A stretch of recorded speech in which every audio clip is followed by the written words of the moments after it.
If your finite element model is giving you strange results, or if it isn't even running at all, it helps to know exactly what is being given to the solver and exactly what the solver is outputting.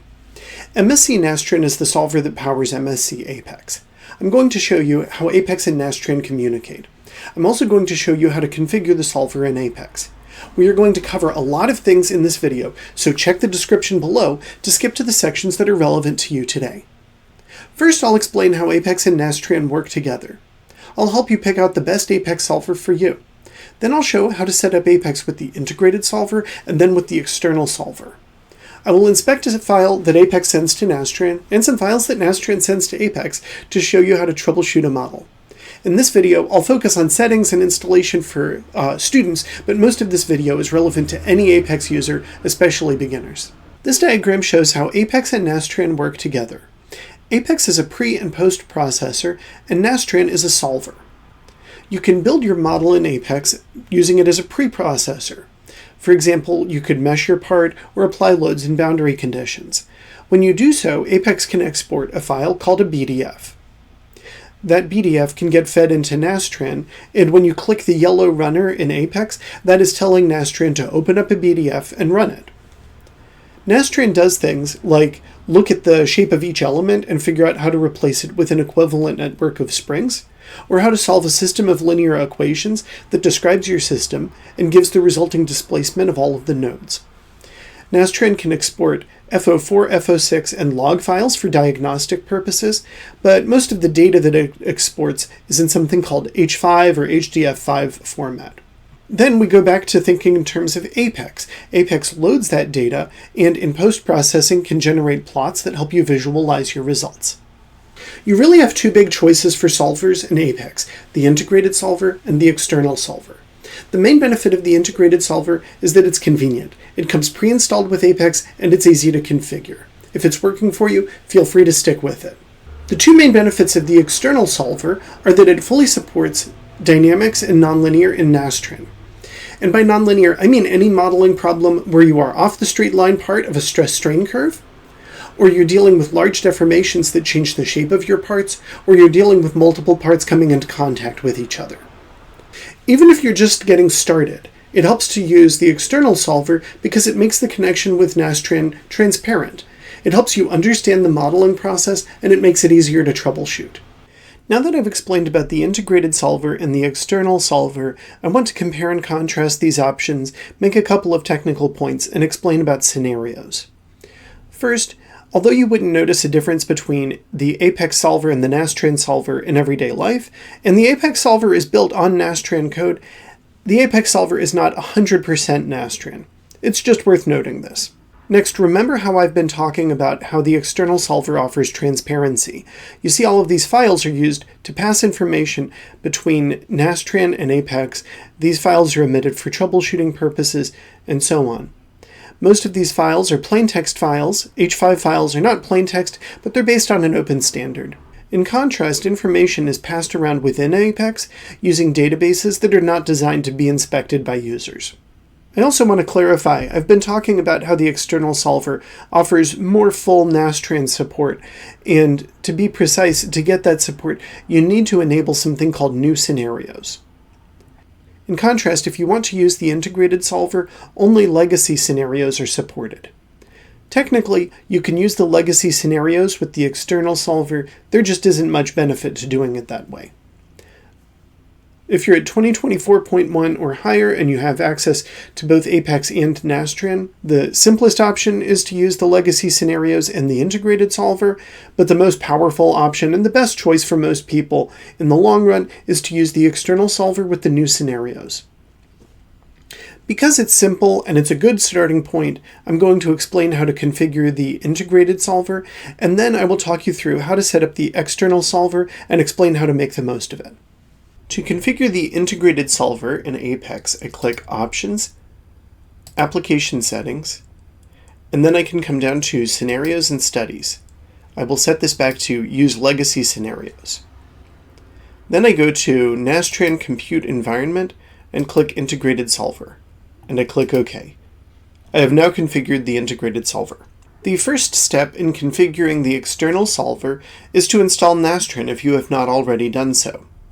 For students, you would go to the same student download center that you used to install Apex and select Nastran Patran Student Edition. Patran is another pre- and post-processor similar to Apex. You would click Download Files and that would install both Nastran and Patran. The first file to download is the one that contains the Nastran and Patran programs. You would also definitely want to install the Nastran documentation, and if you wanted to try Patran, its documentation is available here also, and you would download all of those using the links at the right. The download and installation process is similar for the commercial releases, it's just that the download center for them looks a little bit different, and Nastran and Patran are not bundled in the commercial releases. After downloading the installers, you would of course run them like any other installer. I'm now going to show you how to configure Apex to use an external solver. I will click Options, Application Settings, and I'm going to click Restore Defaults so you'll see what happens if you have a fresh install. I'm going to click Scenarios and Studies, and you see that Use New Scenarios is already set. I will now click Nastran Compute Environment. First I have to set an executable file. I will click Browse, and then I'm going to go to this PC C drive, and it's going to be in the program files somewhere under MSC Software. Now I could go two ways. If you're using the commercial release of Nastran, it's in the MSC Nastran folder under 2024.1 bin. Alternatively, if you're using the student edition, click NAPAT-SE, so that's short for Nastran Patran Student Edition, 2024.1 Nastran bin. So those are the two places that you could have your Nastran solver. I'm going to use the one from the student edition. We also need to tell Apex where to put our input and output files for Nastran, the ones that I mentioned, the BDF and the H5 and so on. I'm going to click Browse, and I'm going to pick a good place for me. I like to use this folder in my home directory called Scratch, and if we look within it, I already made a folder called Nastran IO Scratch, IO for input-output. Different workflows make sense depending on what you're doing, but I like having all of my Nastran input and output all in the same folder. I even put my Nastran Scratch files in that same folder. Now if you're using the student edition, pay attention, this is very important. You should set the requested memory from max to estimate. That will give reasonable performance as you're getting started with Nastran. If you don't do that, your jobs will not run. There are other ways to make it work. You could configure more advanced settings, but requested memory of estimate will get you really far. All right, let's hit OK. Now we have configured the external Nastran solver for Apex.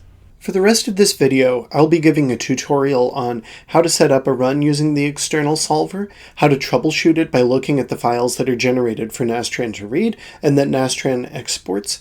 We're going to go back and fix something about this model. I set it up to be a little bit broken. This model is based on the one used in the video, Applying Loads to Solid Elements, link in the description.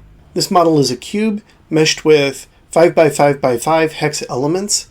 A load is applied at the top as a pressure, and there are three constraints acting in the X, Y, and Z directions. I'm going to show a workflow that is the most step-by-step and the easiest to learn from. There are more efficient ways that you will pick up on your own. First, let's go to Study.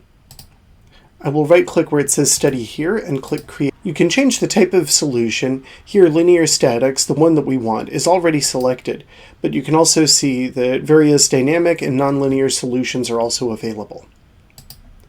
I will click OK. I will tell Apex what to analyze by right-clicking on Model Representation and clicking Associate Model Rep.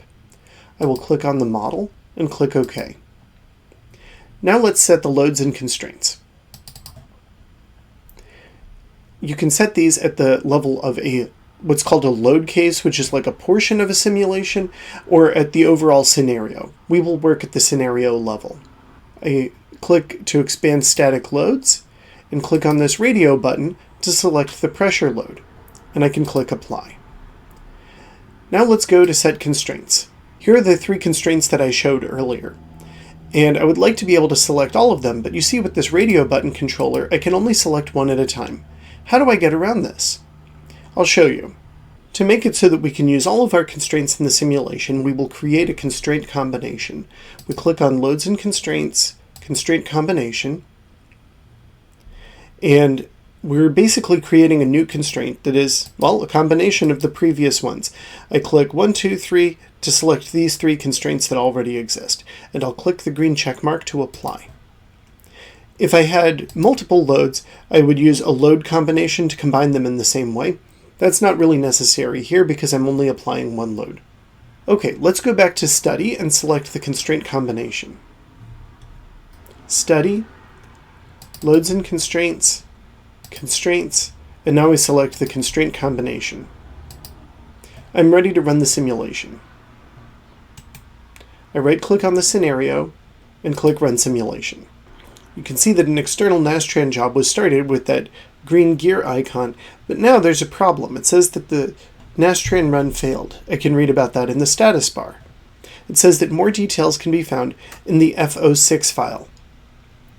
You can also learn about the simulation status by double-clicking on Simulation Status. To understand what's going on, we're going to look at the file that was sent to Nastran and the files that Nastran sent back. Apex created this file called scenario1.bdf. That's the file that was fed into Nastran. Nastran then created a few different files. The FO4, FO6, and log file are mostly useful for diagnostic purposes, and the H5 file holds results, or it would if the simulation had run correctly. First, let's see what we gave Nastran. I'm going to double-click on the BDF file.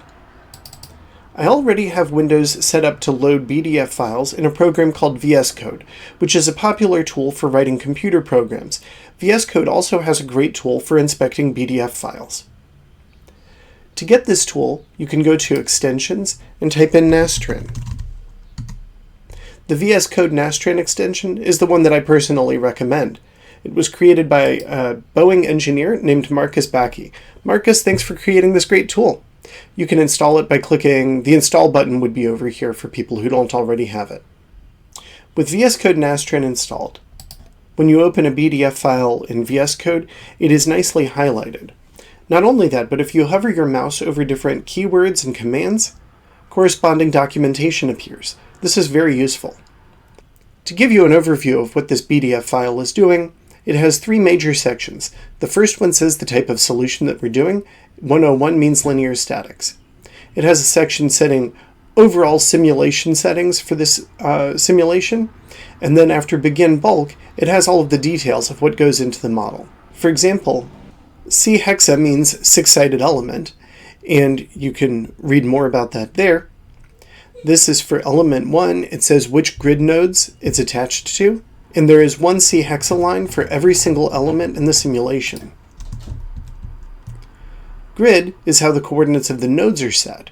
There's a grid entry for every node in the simulation.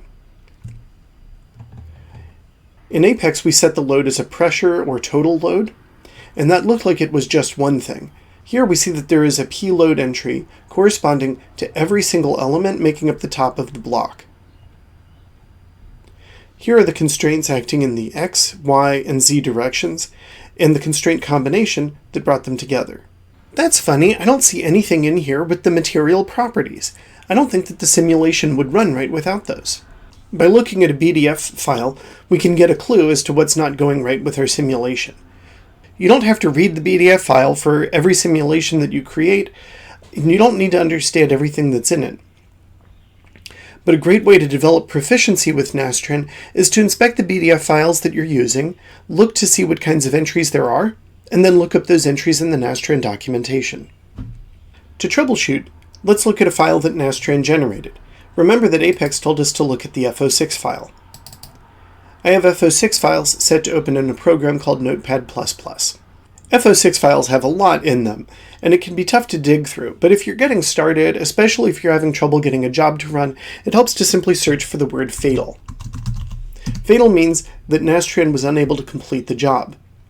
Here we have a user fatal message that says no property entry for element type hexa, so that means that we don't have the material properties set and sent to Nastran. There's also this error message here, undefined coordinate system, and I think that was caused by this error, but this error here, I'll tell you right now, was the root issue that we have to deal with. Let's go back to Apex. In Apex, let's see if we have material properties. Yeah, they're entered here, but to have them applied to the part, we also need to look at the 3D element properties. We do have 3D element properties. Let's look here at the model. We don't have them applied to the model. That's the problem. I will click Assign 3D element property and click on the part. Now let's try running again. It looks like the simulation was successful. We can look at the results in post-processing. I can make a fringe plot, and I see that the stresses are exactly what I would expect. This is great. We were able to set up a job using external Nastran and troubleshoot it by inspecting the BDF and FO6 files. Let's take a look at the latest version of the BDF.